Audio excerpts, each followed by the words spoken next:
안녕하세요. 여러분, 대사증후군이라고 알고 계시나요? 대사증후군이란 각종 성인병들이 동시다발적으로 나타나는 현상을 가리킵니다. 우리나라 성인들이 많이 갖고 있는 질병이기도 하고요. 그래서 오늘은 대사증후군이라는 책을 소개합니다. 이 책은 현재 대사증후군에 걸려있는 분들뿐만 아니라 대사증후군 발생을 예방하려는 분들을 위해 쓰였습니다. 또한 고혈압, 당뇨병, 이상지질혈증, 심혈관 질환, 암 등의 질병을 이미 앓고 있는 분들도 병의 조절과 합병증 예방에 도움을 받을 수 있도록 구성되어 있습니다. 그러면 책의 주요 내용을 살펴보도록 하겠습니다. 대사증후군이란 무엇인가? 소리 없이 죽음을 부르는 오중주. 현대인의 질병을 보면 아주 흥미로운 점이 있는데, 바로 현대인의 건강을 가장 위협하는 질병들은 어느 한 가지로 오기보다는 복합적으로 오는 경우가 많다는 점이다. 이런 질병들은 어느 한 가지만 생기기보다는 서로 연관되어 동시에 발병하는 경우가 많다. 이런 동시 발생에는 매우 중요한 의미가 있다. 같은 원인과 같은 기전으로 이런 다양한 질병들이 발생하고 있다는 점을 시사하기 때문이다. 아무튼 이런 동시다발성을 고려하여 서로 연관성이 높은 질병들을 한데 모아서 정립한 개념이 대사증후군이다.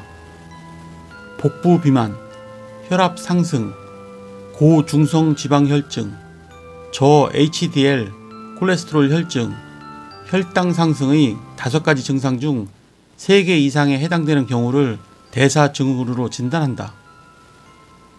대사증후군은 어떻게 생기는가?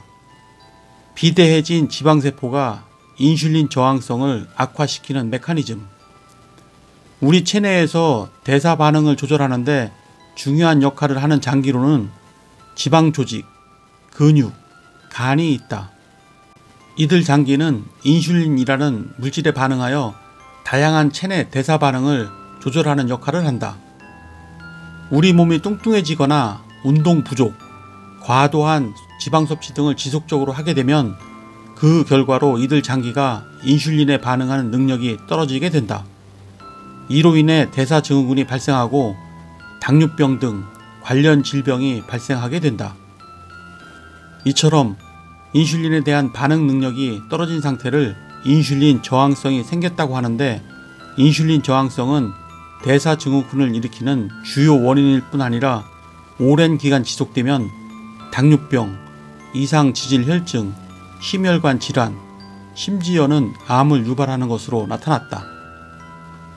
제대로 먹는 법만 알아도 건강해진다. 건강보조식품, 정말 건강에 이로울까? 과다한 항산화 효과는 우리 몸의 정상적인 기능을 억제할 수도 있다. 최근 들어 항산화에 대한 이야기들이 쏟아지면서 노화 방지, 암 및 심혈관 질환 예방 등의 목적으로 항산화제를 과량 복용하는 경우를 주변에서 드물지 않게 본다.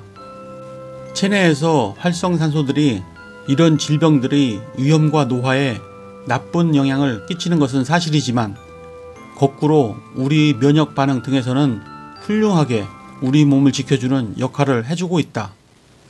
인위적인 비타민이 우리 몸에 반드시 도움이 된다는 의학적 근거는 점차 사라지고 있다. 비타민 자체가 효과가 없다는 것은 아니다. 과일이나 채소 등의 음식 형태로 먹는 것은 많은 도움이 된다.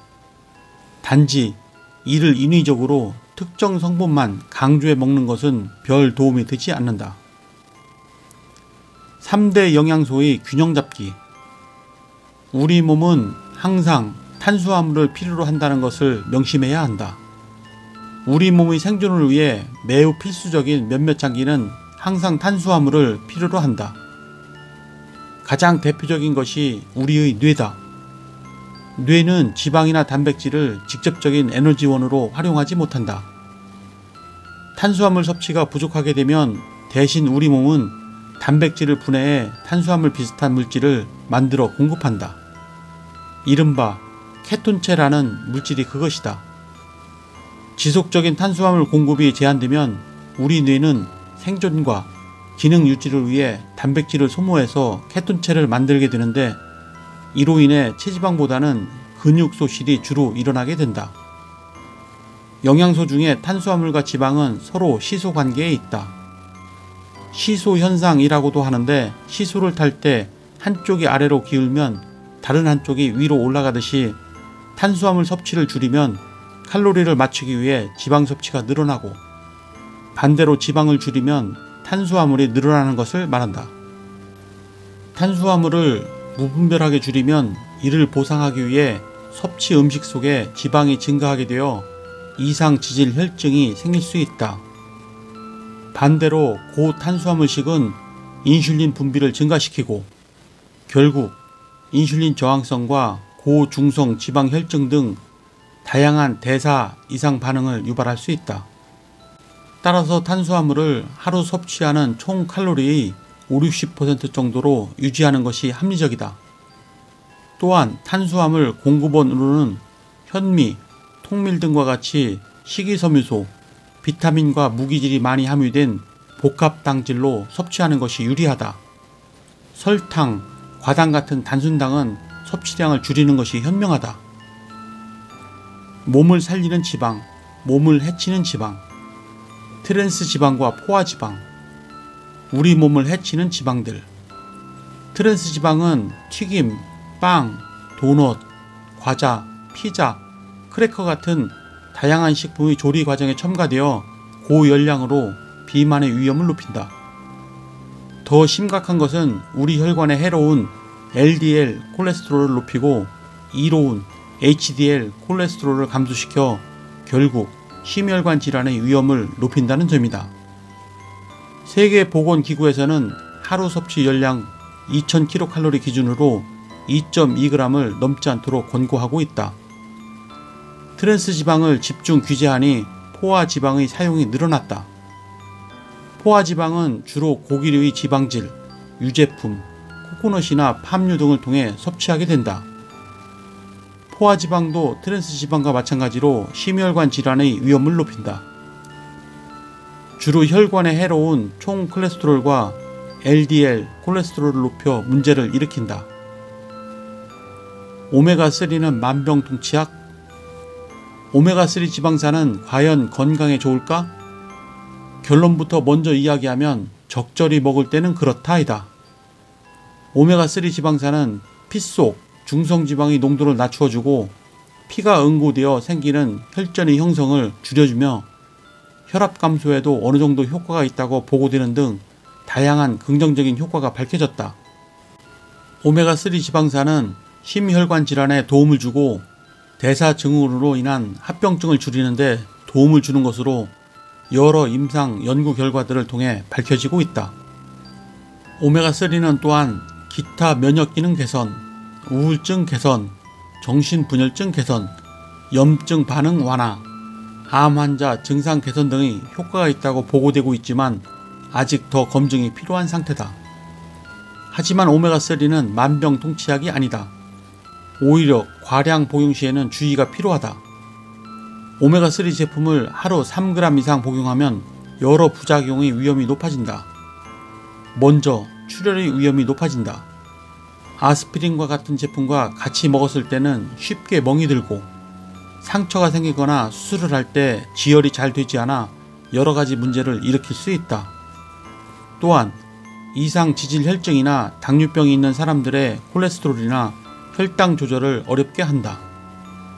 다시 말하지만 적절한 복용은 도움이 되지만 필요량 이상의 복용은 거꾸로 해를 가져올 수 있다. 단백질은 힘이 세다. 단백질 잘 먹는 법. 단백질 섭취 때엔 양과 질을 모두 고려해야 한다. 질 좋은 단백질이란 생물가가 높은 단백질을 말하는데 생물가란 우리가 섭취한 음식 속에 단백질이 얼마나 잘 흡수되어 우리 몸이 구성 성분으로 전환되느냐를 측정한 값을 말한다. 우리 몸에서 쓰임새가 많고 우리 몸이 스스로 합성할 수 없어 밖으로부터 섭취해야만 하는 필수 아미노산 함유량이 많은 단백질을 충분히 포함하고 있는 것이 좋다. 주로 육류, 난류, 생선류, 가금류, 콩류가 이에 해당된다. 보통 하루 2회 이상의 단백질 섭취가 권장된다. 물론 닭가슴살만 먹는다든지 하는 것보다는 다양한 식품의 형태로 섭취하는 것이 중요하다. 특히 고기를 먹을 때에는 지방 섭취가 과다해지지 않도록 지방이나 기름기가 적은 부위가 좋다. 네, 이상으로 책의 주요 내용을 살펴보았고요. 현대인의 죽음을 부르는 오중주인 대사증후군에 대하여 자세히 설명하고 있습니다. 대사증후군은 제대로 알고 예방하면 막을 수 있습니다.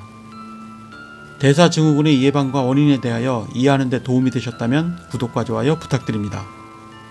그러면 다음 시간에 뵙겠습니다. 감사합니다.